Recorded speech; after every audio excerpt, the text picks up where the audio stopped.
Sir Arthur Conan Doyle. The Adventure of Black Peter. An audiobook narrated by David McCran.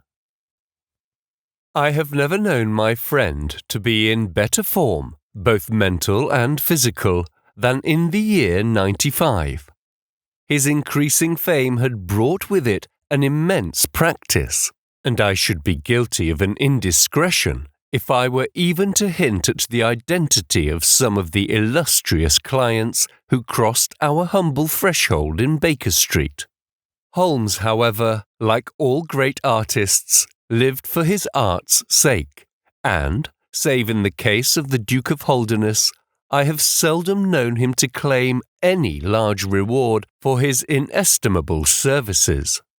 So unworldly was he, or so capricious, that he frequently refused his help to the powerful and wealthy where the problem made no appeal to his sympathies, while he would devote weeks of most intense application to the affairs of some humble client whose case presented those strange and dramatic qualities which appealed to his imagination and challenged his ingenuity.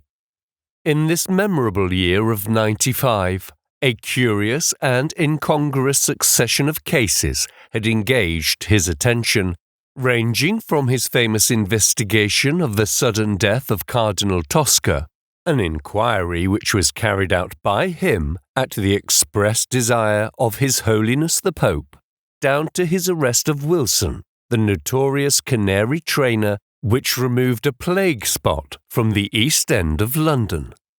Close on the heels of these two famous cases came the tragedy of Woodman's Lee and the very obscure circumstances which surrounded the death of Captain Peter Carey. No records of the doings of Mr. Sherlock Holmes would be complete which did not include some account of this very unusual affair. During the first week of July, my friend had been absent so often and so long from our lodgings that I knew he had something on hand. The fact that several rough-looking men called during that time and inquired for Captain Basil made me understand that Holmes was working somewhere under one of the numerous disguises and names with which he concealed his own formidable identity.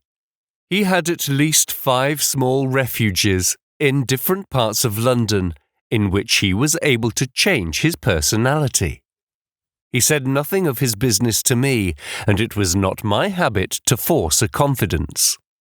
The first positive sign which he gave me of the direction which his investigation was taking was an extraordinary one. He had gone out before breakfast, and I had sat down to mine when he strode into the room, his hat upon his head, and a huge, barbed-headed spear tucked like an umbrella under his arm.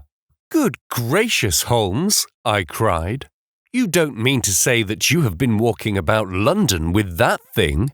"I drove to the butcher's and back." "The butcher's?" "And I return with an excellent appetite." "There can be no question, my dear Watson, of the value of exercise before breakfast. But I am prepared to bet that you will not guess the form that my exercise has taken." "I will not attempt it." He chuckled as he poured out the coffee. "If you could have looked into Allardyce's back shop, you would have seen a dead pig swung from a hook in the ceiling and a gentleman in his shirt sleeves furiously stabbing at it with this weapon. I was that energetic person, and I have satisfied myself that by no exertion of my strength can I transfix the pig with a single blow. Perhaps you would care to try." "Not for worlds. But why were you doing this?" "Because it seemed to me to have an indirect bearing upon the mystery of Woodman's Lee. Ah, Hopkins, I got your wire last night, and I have been expecting you. Come and join us." Our visitor was an exceedingly alert man, 30 years of age, dressed in a quiet tweed suit, but retaining the erect bearing of one who was accustomed to official uniform. I recognized him at once as Stanley Hopkins, a young police inspector for whose future Holmes had high hopes, while he in turn professed the admiration and respect of a pupil for the scientific methods of the famous amateur. Hopkins's brow was clouded, and he sat down with an air of deep dejection. "No, thank you, sir. I breakfasted before I came round. I spent the night in town, for I came up yesterday to report." "And what had you to report?" "Failure, sir. Absolute failure." "You have made no progress?" "None."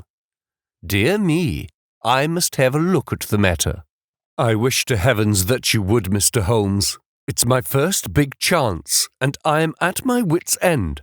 For goodness sake, come down and lend me a hand." Well, it just happens that I have already read all the available evidence, including the report of the inquest, with some care. By the way, what do you make of that tobacco pouch found on the scene of the crime? Is there no clue there?" Hopkins looked surprised. "It was the man's own pouch, sir. His initials were inside it, and it was of sealskin, and he was an old sealer. But he had no pipe." "No, sir.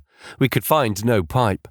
Indeed, he smoked very little, and yet he might have kept some tobacco for his friends." "No doubt. I only mention it because, if I had been handling the case, I should have been inclined to make that the starting point of my investigation. However, my friend Dr. Watson knows nothing of this matter, and I should be none the worse for hearing the sequence of events once more. Just give us some short sketches of the essentials." Stanley Hopkins drew a slip of paper from his pocket. "I have a few dates here which will give you the career of the dead man, Captain Peter Carey. He was born in 45, 50 years of age. He was a most daring and successful seal and whale fisher. In 1883, he commanded the steam sealer Sea Unicorn of Dundee. He had then had several successful voyages in succession, and in the following year, 1884, he retired. After that, he travelled for some years, and finally he bought a small place called Woodman's Lee near Forest Row in Sussex. There he has lived for 6 years, and there he died just a week ago today. There were some most singular points about the man. In ordinary life he was a strict Puritan, a silent, gloomy fellow. His household consisted of his wife, his daughter, aged 20, and 2 female servants. These last were continually changing, for it was never a very cheery situation, and sometimes it became past all bearing.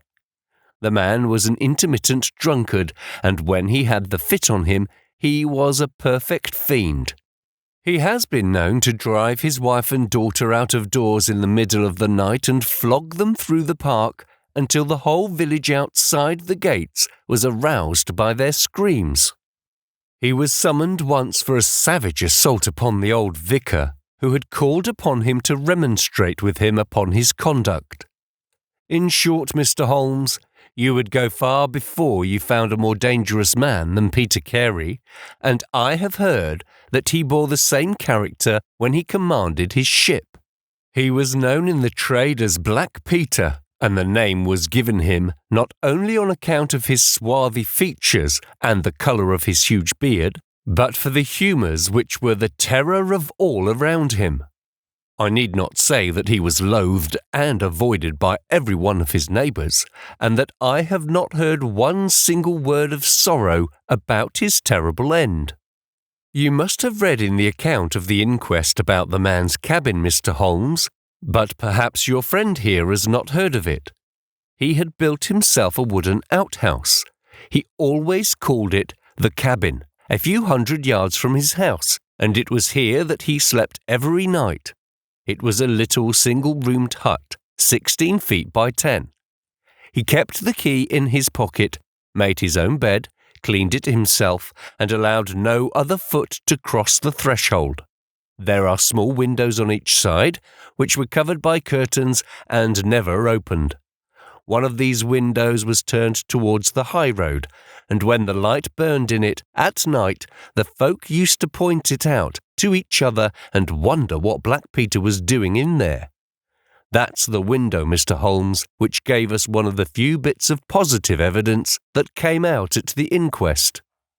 You remember that a stonemason named Slater, walking from Forest Row about 1 o'clock in the morning, 2 days before the murder, stopped as he passed the grounds and looked at the square of light still shining among the trees. He swears that the shadow of a man's head turned sideways was clearly visible on the blind, and that this shadow was certainly not that of Peter Carey, whom he knew well. It was that of a bearded man, but the beard was short and bristled forward in a way very different from that of the captain. So he says, but he had been 2 hours in the public house, and it is some distance from the road to the window. Besides, this refers to the Monday, and the crime was done upon the Wednesday. On the Tuesday, Peter Carey was in one of his blackest moods, flushed with drink, and as savage as a dangerous wild beast. He roamed about the house, and the women ran for it when they heard him coming. Late in the evening, he went down to his own hut. About 2 o'clock the following morning, his daughter, who slept with her window open, heard a most fearful yell from that direction, but it was no unusual thing for him to bawl and shout when he was in drink, so no notice was taken. On rising at 7, one of the maids noticed that the door of the hut was open. But so great was the terror which the man caused that it was midday before anyone would venture down to see what had become of him. Peeping into the open door, they saw a sight which sent them flying with white faces into the village. Within an hour, I was on the spot and had taken over the case. Well, I have fairly steady nerves, as you know, Mr. Holmes, but I give you my word that I got a shake when I put my head into that little house. It was droning like a harmonium with the flies and bluebottles, and the floor and walls were like a slaughterhouse. He had called it a cabin, and a cabin it was sure enough, for you would have thought that you were in a ship. There was a bunk at one end, a sea chest, maps and charts, a picture of the sea unicorn, a line of logbooks on a shelf, all exactly as one would expect to find in a captain's room. And there, in the middle of it, was the man himself, his face twisted like a lost soul in torment, and his great brindled beard stuck upward in his agony. Right through his broad breast a steel harpoon had been driven, and it had sunk deep into the wood of the wall behind him. He was pinned like a beetle on a card. Of course, he was quite dead, and had been so from the instant that he had uttered the last yell of agony. I know your methods, sir, and I applied them. Before I permitted anything to be moved, I examined most carefully the ground outside, and also the floor of the room. There were no footmarks, meaning that you saw none. I assure you, sir, that there were none. My good Hopkins, I have investigated many crimes, but I have never yet seen one which was committed by a flying creature. As long as the criminal remains upon 2 legs, so long must there be some indentation, some abrasion, some trifling displacement which can be detected by the scientific searcher. It is incredible that this blood-bespattered room contained no trace which could have aided us. I understand, however, from the inquest that there were some objects which you failed to overlook. The young inspector winced at my companion's ironical comments. I was a fool not to call you in at the time, Mr. Holmes. However, that's past praying for now. Yes, there were several objects in the room which called for special attention. One was the harpoon with which the deed was committed. It had been snatched down from a rack on the wall. 2 others remained there, and there was a vacant place for the third. On the stock was engraved SS Sea Unicorn, Dundee. This seemed to establish that the crime had been done in a moment of fury and that the murderer had seized the first weapon which came in his way. The fact that the crime was committed at 2 a.m, and yet Peter Carey was fully dressed, suggested that he had an appointment with the murderer, which is borne out by the fact that a bottle of rum and 2 dirty glasses stood upon the table. "Yes," said Holmes, "I think that both inferences are permissible. Was there any other spirit but rum in the room?" "Yes, there was a tantalus containing brandy and whisky on the sea chest. It is of no importance to us, however, since the decanters were full, and it had therefore not been used." "For all that, its presence has some significance," said Holmes. "However, let us hear some more about the objects which do seem to you to bear upon the case. There was this tobacco pouch upon the table. What part of the table?" "It lay in the middle. It was of coarse sealskin, the straight-haired skin, with a leather thong to bind it. Inside was PC on the flap. There was half an ounce of strong ship's tobacco in it." "Excellent. What more?" Stanley Hopkins drew from his pocket a drab-covered notebook. The outside was rough and worn, the leaves discoloured. On the first page were written the initials JHN, and the date 1883. Holmes laid it on the table and examined it in his minute way, while Hopkins and I gazed over each shoulder. On the second page were printed the letters CPR, and then came several sheets of numbers.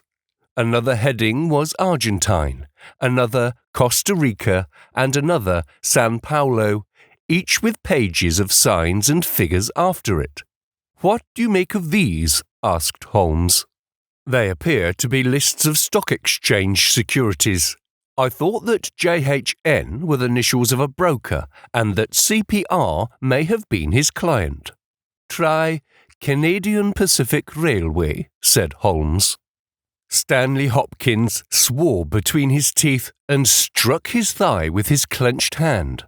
"What a fool I've been!" he cried. "Of course, it is as you say. Then JHN are the only initials we have to solve. I have already examined the old stock exchange lists, and I can find no one in 1883, either in the house or among the outside brokers, whose initials correspond with these.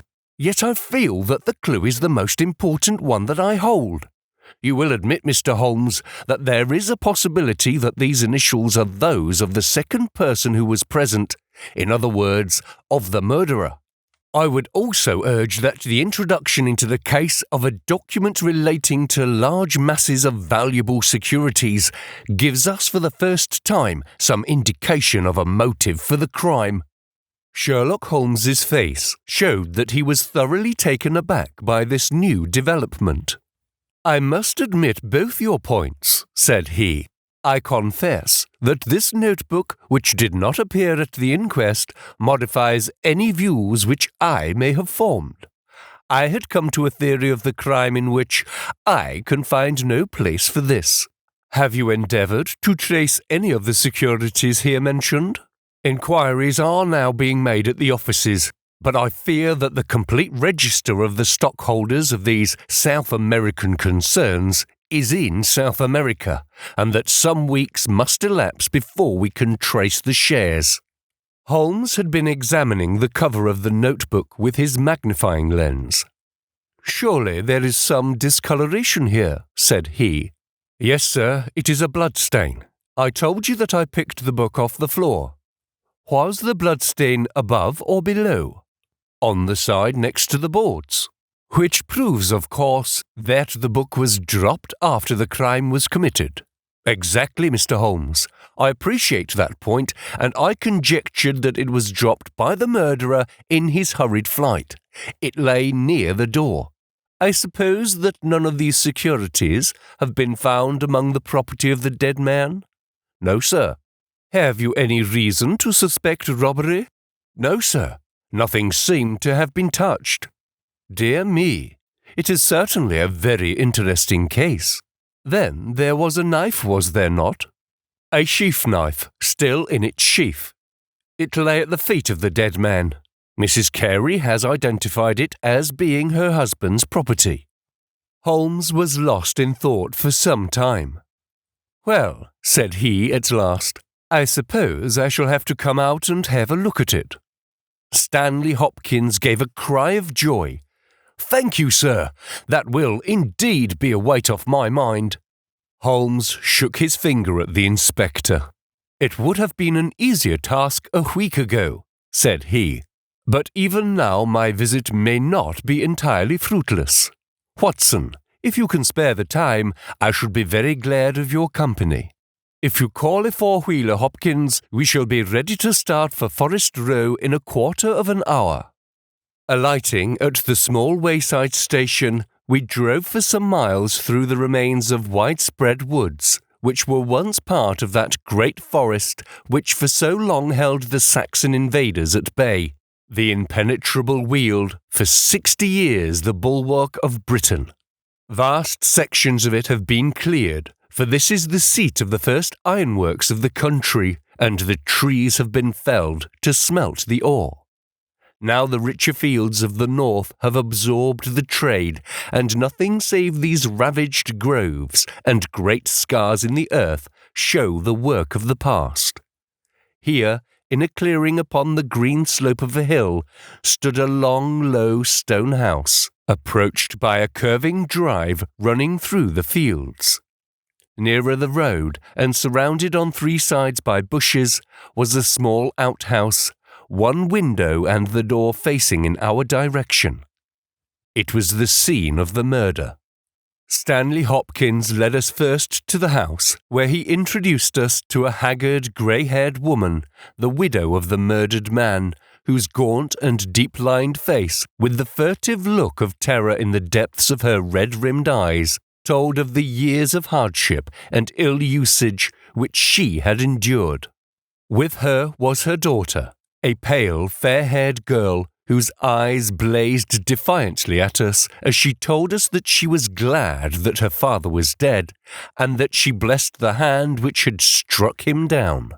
It was a terrible household that Black Peter Carey had made for himself, and it was with a sense of relief that we found ourselves in the sunlight again and making our way along a path which had been worn across the fields by the feet of the dead man.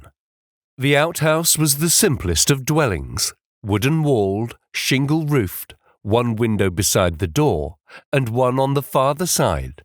Stanley Hopkins drew the key from his pocket and had stooped to the lock, when he paused with a look of attention and surprise upon his face. "Someone has been tampering with it," he said. There could be no doubt of the fact. The woodwork was cut, and the scratches showed white through the paint as if they had been that instant done.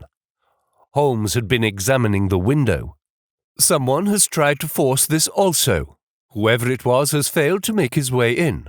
He must have been a very poor burglar." "This is a most extraordinary thing," said the inspector. "I could swear that these marks were not here yesterday evening." "Some curious person from the village, perhaps," I suggested. "Very unlikely. Few of them would dare to set foot in the grounds, far less try to force their way into the cabin. What do you think of it, Mr. Holmes?" "I think that fortune is very kind to us." "You mean that the person will come again?" "It is very probable. He came expecting to find the door open.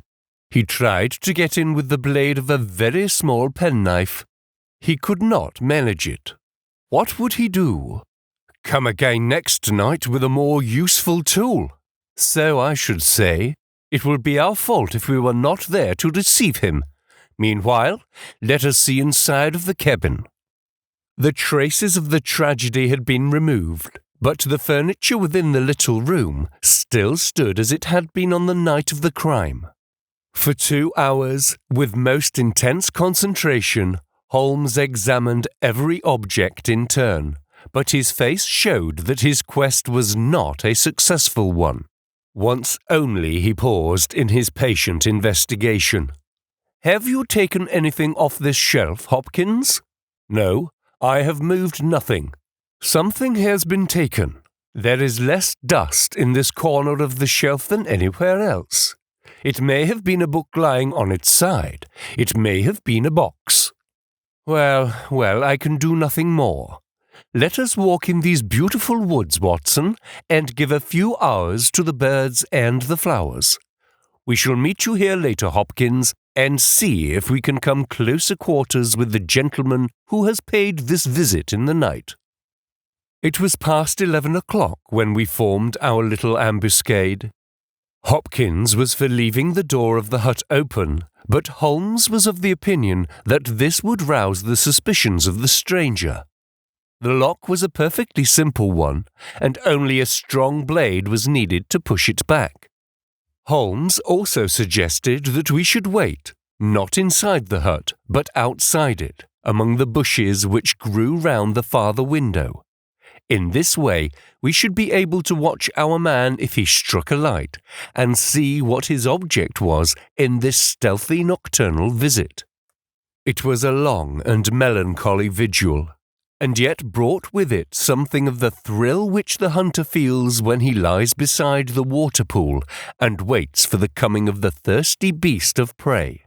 What savage creature was it which might steal upon us out of the darkness? Was it a fierce tiger of crime which could only be taken fighting hard with flashing fang and claw, or would it prove to be some skulking jackal dangerous only to the weak and unguarded? In absolute silence we crouched among the bushes, waiting for whatever might come. At first, the steps of a few belated villagers or the sound of voices from the village lightened our vigil. But one by one these interruptions died away, and an absolute stillness fell upon us, save for the chimes of the distant church, which told us the progress of the night, and for the rustle and whisper of a fine rain falling amid the foliage, which roofed us in.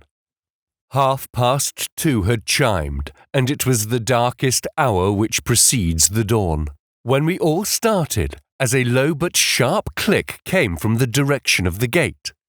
Someone had entered the drive. Again, there was a long silence, and I had begun to fear that it was a false alarm, when a stealthy step was heard upon the other side of the hut, and a moment later a metallic scraping and clinking. The man was trying to force the lock. This time his skill was greater, or his tool was better, for there was a sudden snap and the creak of the hinges. Then a match was struck, and next instant the steady light from a candle filled the interior of the hut. Through the gauze curtain, our eyes were all riveted upon the scene within. The nocturnal visitor was a young man, frail and thin, with a black moustache, which intensified the deadly pallor of his face. He could not have been much above 20 years of age. I have never seen any human being who appeared to be in such a pitiable fright, for his teeth were visibly chattering, and he was shaking in every limb. He was dressed like a gentleman, in Norfolk jacket and knickerbockers, with a cloth cap upon his head. We watched him staring round with frightened eyes. Then he laid the candle end upon the table and disappeared from our view into one of the corners. He returned with a large book, one of the logbooks which formed a line upon the shelves. Leaning on the table, he rapidly turned over the leaves of this volume until he came to the entry which he sought. Then, with an angry gesture of his clenched hand, he closed the book, replaced it in the corner, and put out the light. He had hardly turned to leave the hut when Hopkins's hand was on the fellow's collar, and I heard his loud gasp of terror as he understood that he was taken. The candle was relit, and there was our wretched captive shivering and cowering in the grasp of the detective. He sank down upon the sea-chest and looked helplessly from one of us to the other. "Now, my fine fellow," said Stanley Hopkins, "who are you and what do you want here?" The man pulled himself together and faced us with an effort at self-composure. "You are detectives, I suppose," said he. "You imagine I am connected with the death of Captain Peter Carey. I assure you that I am innocent." "We'll see about that," said Hopkins. "First of all, what is your name?" "It is John Hopley Nelligan." I saw Holmes and Hopkins exchange a quick glance. "What are you doing here?" "Can I speak confidentially?" "No, certainly not." "Why should I tell you?" "If you have no answer, it may go badly with you at the trial." The young man winced. "Well, I will tell you," he said. "Why should I not? And yet I hate to think of this old scandal gaining a new lease of life. Did you ever hear of Dawson and Nelligan?" I could see from Hopkins's face that he never had, but Holmes was keenly interested. "You mean the West Country bankers?" said he. "They failed for $1 million, ruined half the county families of Cornwall, and Nelligan disappeared?" "Exactly. Nelligan was my father." At last we were getting something positive, and yet it seemed a long gap between an absconding banker and Captain Peter Carey, pinned against the wall with one of his own harpoons. We all listened intently to the young man's words. "It was my father who was really concerned. Dawson had retired. I was only 10 years of age at the time, but I was old enough to feel the shame and horror of it all. It was always been said that my father stole all the securities and fled. It is not true. It was his belief that if he were given time in which to realize them, all would be well and every creditor paid in full. He started in his little yacht for Norway just before the warrant was issued for his arrest. I can remember that last night when he bade farewell to my mother. He left us a list of the securities he was taking, and he swore that he would come back with his honour cleared and that none who had trusted him would suffer. Well, no word was ever heard from him again. Both he and the yacht vanished utterly. We believed, my mother and I, that he and it, with the securities that he had taken with him, were at the bottom of the sea. We had a faithful friend, however, who is a businessman, and it was he who discovered some time ago that some of the securities which my father had with him had reappeared on the London market. You can imagine our amazement.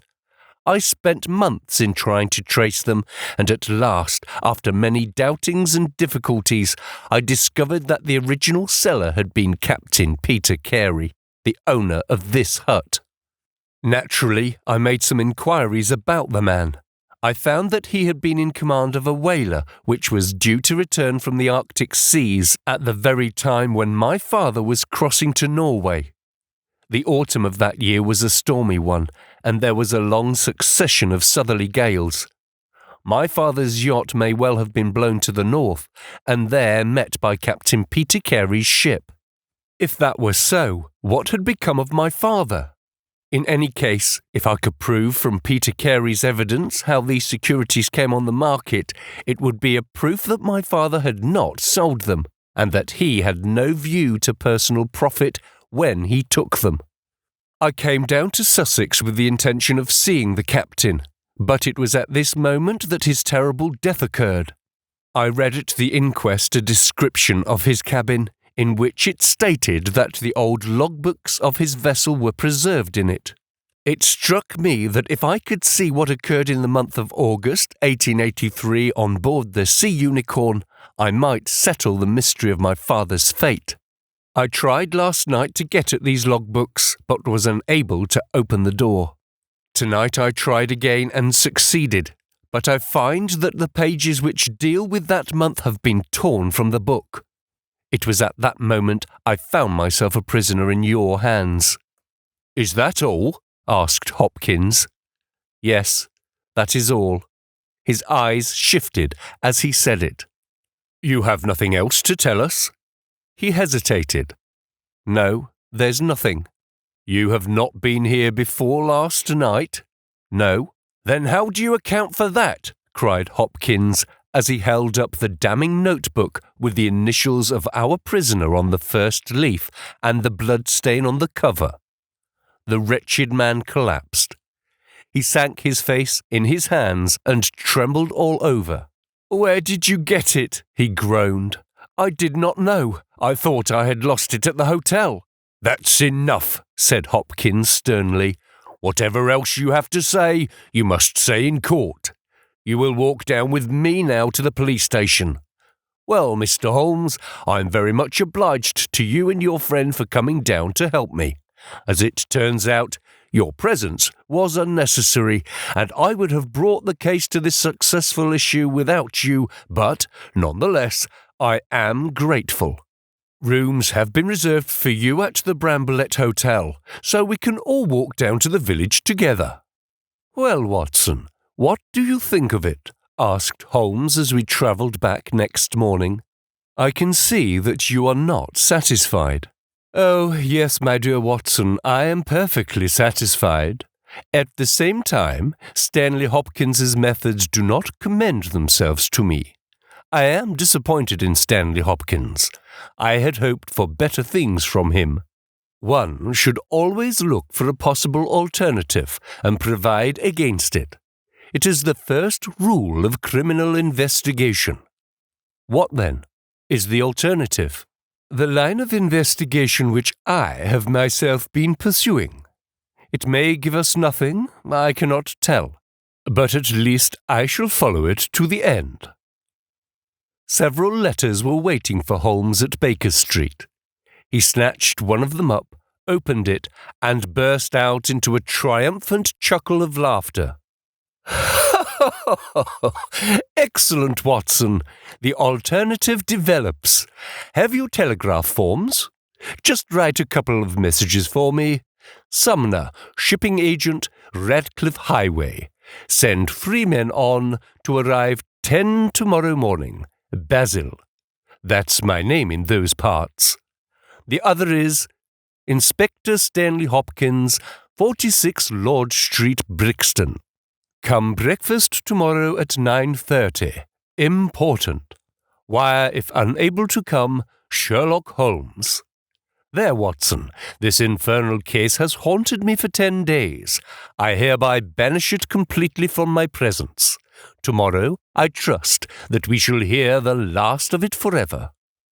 Sharp at the hour named, Inspector Stanley Hopkins appeared, and we sat down together to the excellent breakfast which Mrs. Hudson had prepared. The young detective was in high spirits at his success. "You really think that your solution must be correct?" asked Holmes. "I could not imagine a more complete case." "It did not seem to me conclusive."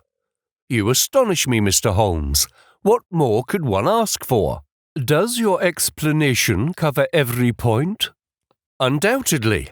I find that young Nelligan arrived at the Bramblelet Hotel on the very day of the crime. He came on the pretense of playing golf. His room was on the ground floor, and he could get out when he liked. That very night he went down to Woodman's Lee, saw Peter Carey at the hut, quarrelled with him, and killed him with the harpoon. Then, horrified by what he had done, he fled out of the hut, dropping the notebook which he had brought with him in order to question Peter Carey about these different securities. You may have observed that some of them were marked with ticks, and the others, the great majority, were not. Those which are ticked have been traced on the London market, but the others presumably were still in the possession of Carey, and young Nelligan, according to his own account, was anxious to recover them in order to do the right thing by his father's creditors. After his flight, he did not dare to approach the hut again for some time, but at least he forced himself to do so in order to obtain the information which he needed. Surely that is all simple and obvious." Holmes smiled and shook his head. "It seems to me to have only one drawback, Hopkins, and that is that it is intrinsically impossible. Have you tried to drive a harpoon through a body?" "No."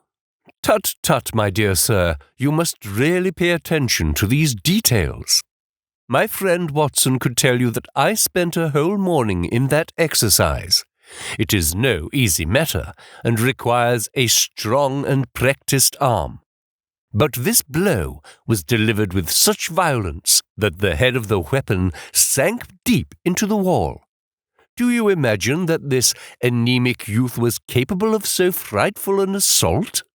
Is he the man who hobnobbed in rum and water with Black Peter in the dead of the night? Was it his profile that was seen on the blind 2 nights before? No, Hopkins, it is another and more formidable person for whom we must seek. The detective's face had grown longer and longer during Holmes's speech.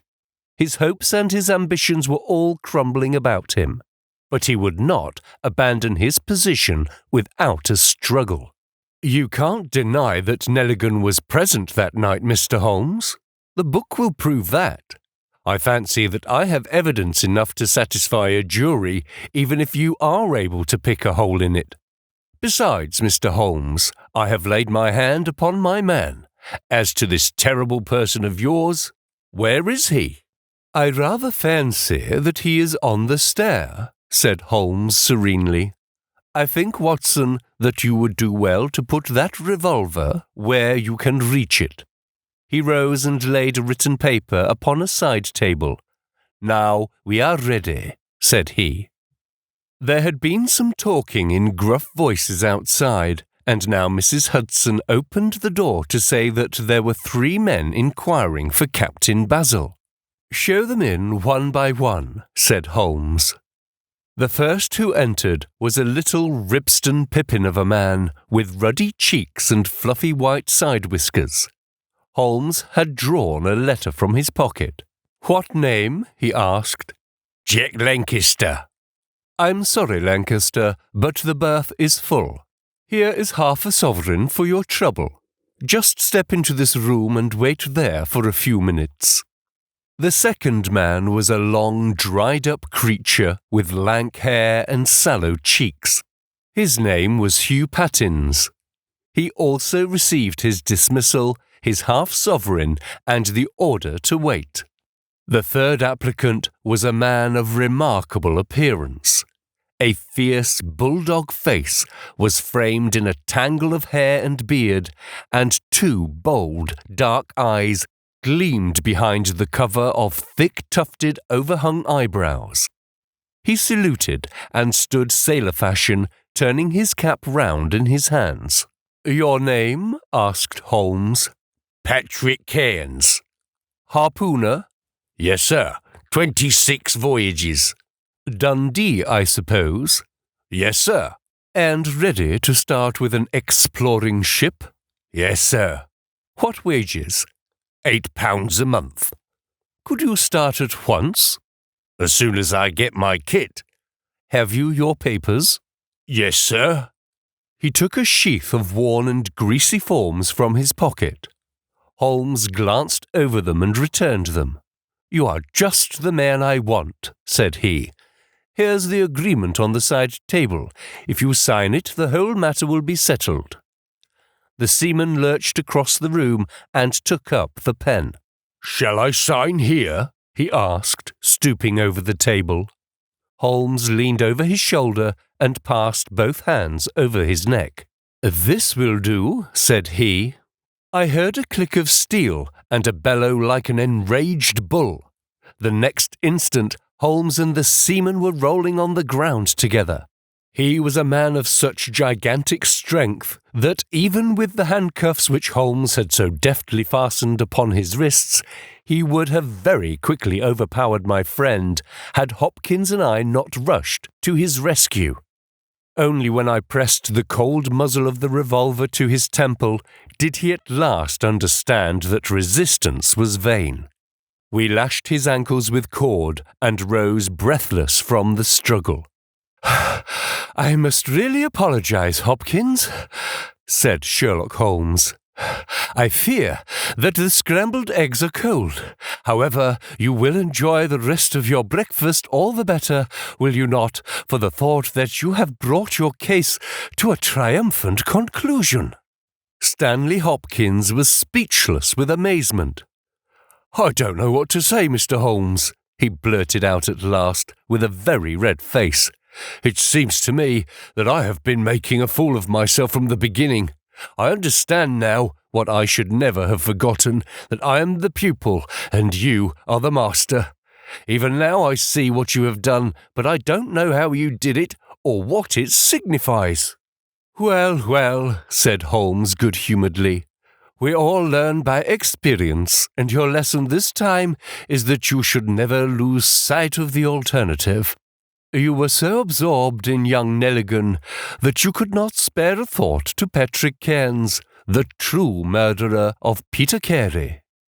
The hoarse voice of the seaman broke in on our conversation. "See here, mister," said he, "I make no complaint of being manhandled in this fashion, but I would have you call things by their right names. You say I murdered Peter Carey. I say I killed Peter Carey, and there's all the difference. Maybe you don't believe what I say. Maybe you think I'm just slinging you a yarn." "Not at all," said Holmes. "Let us hear what you have to say." "It's soon told, and by the Lord every word of it is true. I knew Black Peter, and when he pulled out his knife, I whipped a harpoon through him sharp, for I knew that it was him or me. That's how he died. You could call it murder. Anyhow, I'd soon as die with a rope round my neck as with Black Peter's knife in my heart." "How came you there?" asked Holmes. "I'll tell it you from the beginning. Just sit me up a little, so as I can speak easy. It was in '83 that it happened, August of that year. Peter Carey was master of the Sea Unicorn, and I was spare harpooner.